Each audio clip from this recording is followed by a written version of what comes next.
officially known as Ansarallah, have attacked Israeli, US and UK ships since November last year, with the stated aim of forcing Israel to end its offensive in Gaza.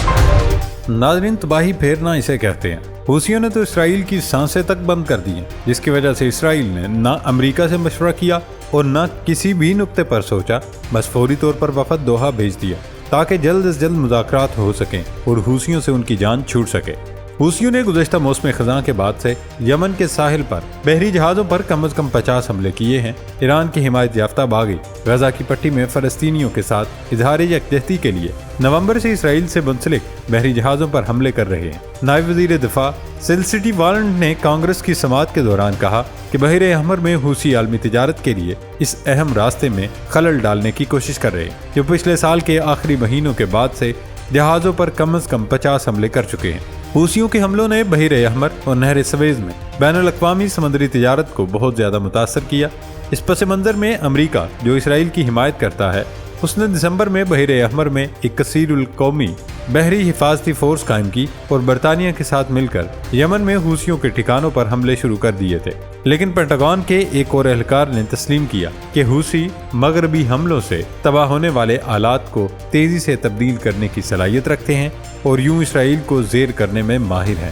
مشرق وسطیٰ میں امریکی فوجی command کے commander general Eric Kurilla نے بتایا کہ صرف 2 جہاز حوثیوں کے زیادہ تر آلات کی تلافی کر سکتے ہیں، جنہیں ہم نے اب تک تباہ نہیں کیا۔ دوسری طرف دوستو، جنین میں فلسطینی دھڑوں نے جمعرات کو صبح سویرے مغربی کنارے میں اسرائیل کے لیے جاسوسی کے الزام میں ایک نوجوان فلسطینی کو خطرناک ترین ایجنٹ قرار دیتے ہوئے اسے موت کے گھاٹ اتار دیا۔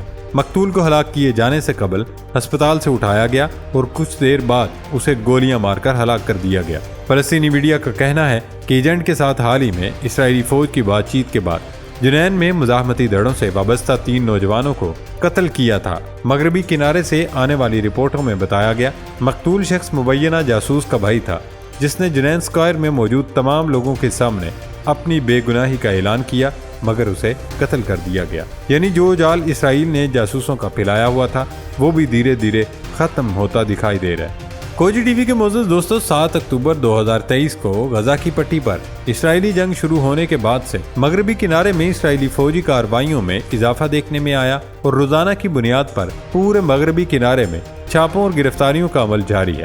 لیکن حماس نے تو اسرائیل کی ناک میں دم کر رکھ دیا۔ حماس نے اسرائیلی جارحیت کے جواب میں جوابی حملے کر دیے۔ حماس کے مطابق عسکری ونگ القسام بریگیڈ نے الشفا اسپتال کا محاصرہ کرنے والی اسرائیلی فوج پر جواباً متعدد حملے کیے۔ دوسری جانب حماس نے القسام بریگیڈ کے 2 دنوں میں اسرائیلی فوجیوں اور ٹینکوں پر حملوں کی ویڈیوز بھی جاری کر دی، جس میں عمارت میں مورچہ بند اسرائیلی فوجیوں کو سنائپر گن سے نشانہ بناتے دیکھا جا سکتا ہے۔ حماس کے مطابق الشفا اسپتال کے گرد 3 اسرائیلی ٹینکوں کو الیاسین راکٹ سے نشانہ بنایا گیا۔ اسرائیلی فوج نے الشفا میڈیکل کمپلیکس میں متعدد سہولیات کو تباہ کر دیا، لیکن حماس نے سب کا بدلہ الیاسین کے ذریعے لے لیا۔ دوستو، اسرائیل کے لیے جب مصیبتیں آتی ہیں تو ایسی آتی ہیں جیسے مصیبتوں کی بارش ہو رہی ہو۔ وہاں حماس اور حوثیوں نے اپنی پوزیشنیں مضبوط کر لی ہیں، تو دوسری طرف کینیڈا نے اسرائیل کو ڈنڈا دینا شروع کر دیا۔ کینیڈا کی جانب سے اسرائیل کو ہتھیاروں کی فروخت روکنے کا فیصلہ کیا گیا۔ کینیڈا کی جانب سے یہ فیصلہ پارلیمنٹ میں اسرائیل کو ہتھیاروں کی فروخت روکنے کے حق میں قرارداد منظور ہونے کے بعد کیا گیا۔ رپورٹس کے مطابق کینیڈین پارلیمنٹ میں اس قرارداد کے حق میں 207 جبکہ مخالفت میں 117 ووٹ آئے۔ قرارداد میں فلسطینی ریاست کے قیام کے لیے کام کرنے کا بھی مطالبہ کیا گیا۔ کینیڈا کے وزیر خارجہ میلانیا جولی کا کہنا ہے کہ اس قرارداد کے بعد کینیڈا اسرائیل کو تمام ہتھیاروں کی ترسیل روک دے گا۔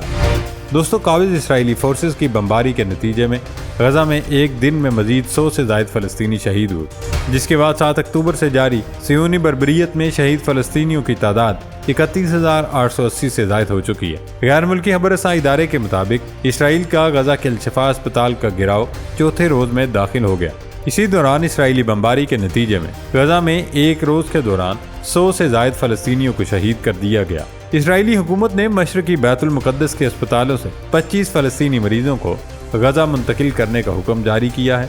بتایا جا رہا ہے کہ ڈاکٹروں کی اپیل پر اسرائیلی سپریم کورٹ نے مریضوں کو اسپتالوں سے نکالنے سے روک دیا۔